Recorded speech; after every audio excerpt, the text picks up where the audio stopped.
மாண்பு பேரவைத் தலைவர்களே, முன்னாள் அமைச்சர் அறநிலையத்துறை அமைச்சர் அதற்கான சரியான விளக்கத்தை கொடுத்திருக்கிறார். இப்போ இருக்கக்கூடிய மாண்பு அமைச்சர் அவர்களும் சில விளக்கங்களை கொடுத்திருக்கிறார். கார் பார்க்கிங் ஃபெசிலிட்டி என்பதும் ஒரு அத்தியாவசிய தேவைதான். அது ஒன்றும் தேவையில்லாத ஒரு எல்லாருமே இப்போ கார் வச்சிருக்கிறாங்க. கோயிலுக்கு வரவங்க கார்லையும் தான் வருவாங்க. எனவே அதுவும் ஒரு தேவைப்படுகின்ற ஒரு வசதி தான். நான் கேட்டுக்கொள்வதெல்லாம், எங்களுடைய ஆட்சியில் அறநிலையத்துறை சார்பாக 4 கல்லூரிகளை திறந்திருக்கிறோம். ஆண்டுக்கு 1500 மாணவர்கள் படிச்சுட்டு இருக்கிறாங்க. அதெல்லாம் நீங்க தொடர போறீங்களா இல்ல அந்த திட்டத்தை கைவிட போறீங்களா அப்படிங்கிறதா உங்களுடைய நிலைப்பாடு என்ன என்பதுதான். மாண்பு உறுப்பினர் சொல்லிட்டார். அதாவது ஏற்கனவே கல்லூரிகள் மற்ற அமைப்பில் எந்த விதமான தடையெல்லாம் அதையும் நாங்கள் தொடருவோம் என்ற வார்த்தை அவர் பேசும்போது குறிப்பிட்டிருக்கிறார். நன்றி. மாண்பு பேரவைத் தலைவர் அவர்களே, தமிழ்நாட்டில் இருக்கக்கூடிய 12 மாநகராட்சிகளிலும் தூய்மை பணி செய்வதை தனியார் மையம் செய்ய போகிறதாக தொலைக்காட்சிகளையும் பத்திரிகைகளையும் தொடர்ந்து செய்திகள் வந்து கொண்டிருக்கிறது. கடந்த காலத்துல போராடிய தூய்மை பணியாளர்கள் எல்லாம் நேரில் சந்திச்சிருக்கார் இன்றைய முதலமைச்சர் அவர்கள். ஆட்சிக்கு வந்ததும் தூய்மை பணியாளர்கள்லாம் பணி நிரந்தரம் செய்வோம் அப்படின்னு அப்ப வாக்குறுதியும் கொடுத்திருக்கிறாரு. ஆனா இன்னைக்கு சொன்னதுக்கு நேர் எதிராக தனியார் மையம் அப்படின்னு செய்திகள் வந்து கொண்டிருக்கிறது. இதற்கும் முதலமைச்சர் அவர்கள் அவருடைய பதில் உரையில விளக்கத்தை தர வேண்டும் என்று கேட்டுக்கொள்கின்றேன். பேரவைத் தலைவர் அவர்களே, சும்மா சொல்லக்கூடாது. நம்முடைய முதலமைச்சர் அவர்கள் ஆட்சிக்கு வந்த ஒரே மாசத்துல தமிழ்நாட்டிலேயே தன்னுடைய பெரம்பூர் தொகுதியை நம்பர் 1 தொகுதியாக மாத்தி காட்டிட்டார். எதுல நம்பர் 1 பாத்தீங்கன்னா, இன்னைக்கு தமிழ்நாட்டிலேயே மின்வெட்டுல நம்பர் 1 தொகுதி பெரம்பூர் தொகுதி தான்.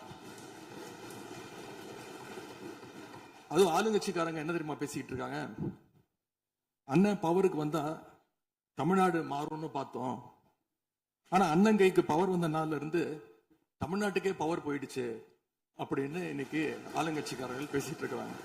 மாண்புமிகு மின்துறை அமைச்சர்,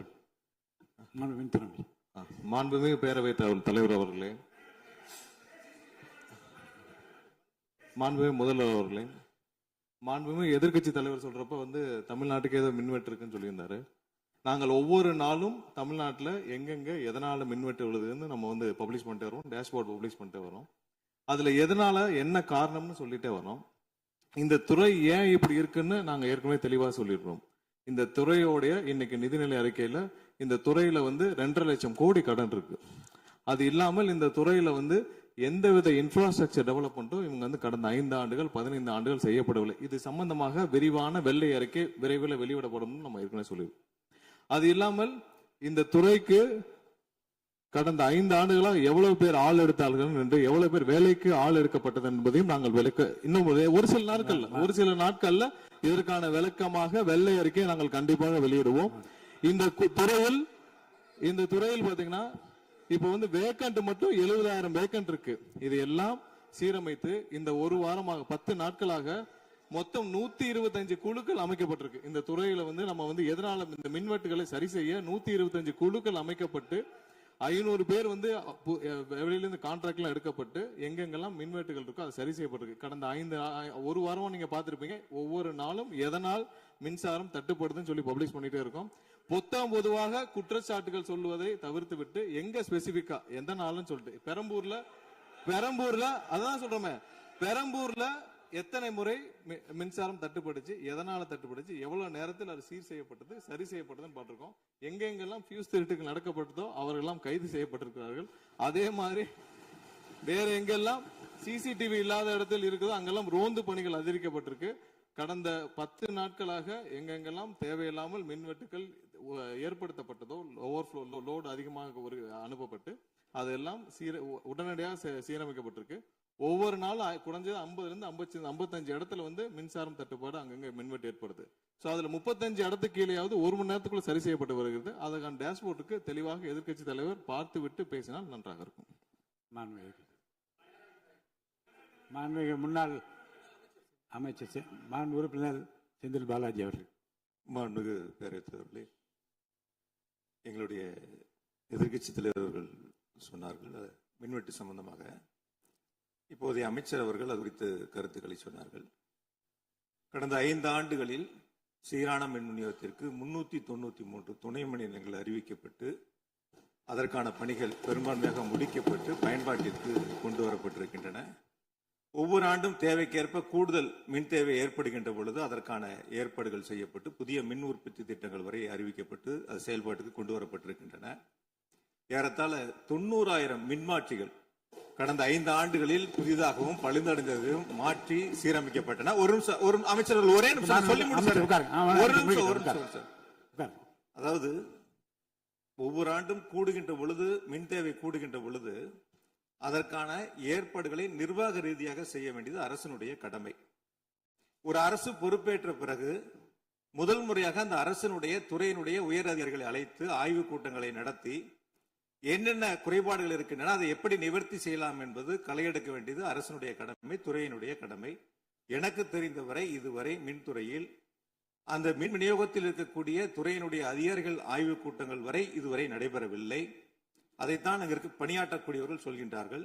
இப்பொழுது இருக்கக்கூடிய பணியாளர்களை வைத்துத்தான் கடந்த 5 ஆண்டுகளும் மிக சிறப்பாக எந்தவித மின் தடையும் இல்லாமல் சீரான மின் விநியோகம் வழங்கப்பட்டன. எனவே கடந்த காலங்களில் இருக்கக்கூடிய குறைகளை தொடர்ச்சியாக ஒரே கருத்துக்களை முன்வைப்பதை விட இந்த அரசு துறையினுடைய அதிகாரிகளை அழைத்து ஆய்வுக் கூட்டங்களை நடத்தி கடைமுறை வரை மின் விநியோகம் சீராக எடுத்து செல்வதற்கான முன்னெடுப்புகளை எடுக்க வேண்டும்.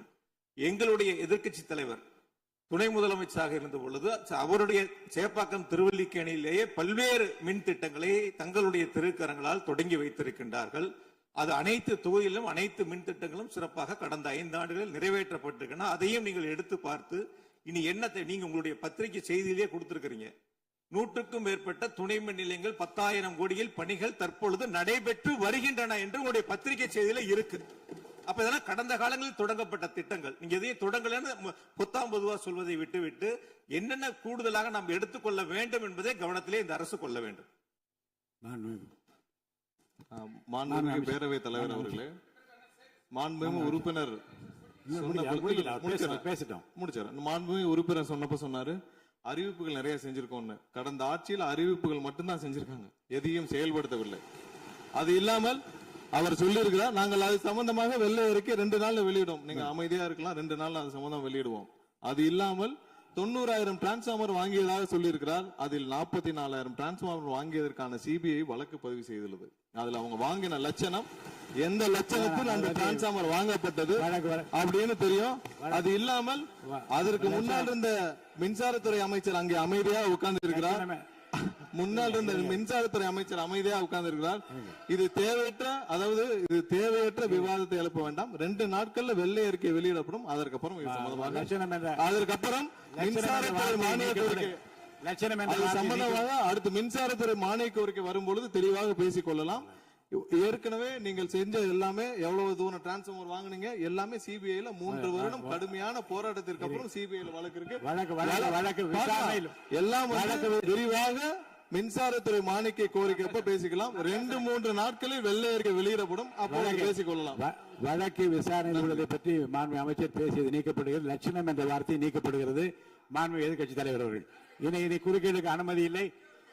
மாண்பு எதிர்கட்சி தலைவர் இன்னைக்கு அவங்க பேசி முடிக்கணும். மாண்பு எதிர்கட்சி தலைவர் சரி விடுங்க. என்ன சொல்லுங்க, சீர்கமா சொல்லுங்க. மாண்புமிகு பேரவைத் தலைவர் அவர்களே, மாண்புமிகு அமைச்சர் அவர்கள் கடந்த 15 ஆண்டுகளாக என்று ஒரு வார்த்தையை சொல்லியிருக்கிறார்.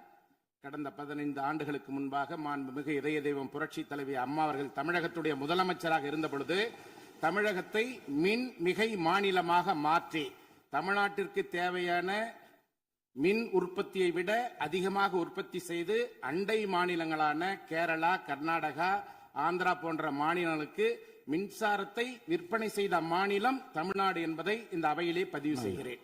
எல்லாம் வெள்ளை அறிக்கை வருகிற போது எல்லாம் வெட்ட வெளிச்சமாகிவிடும்.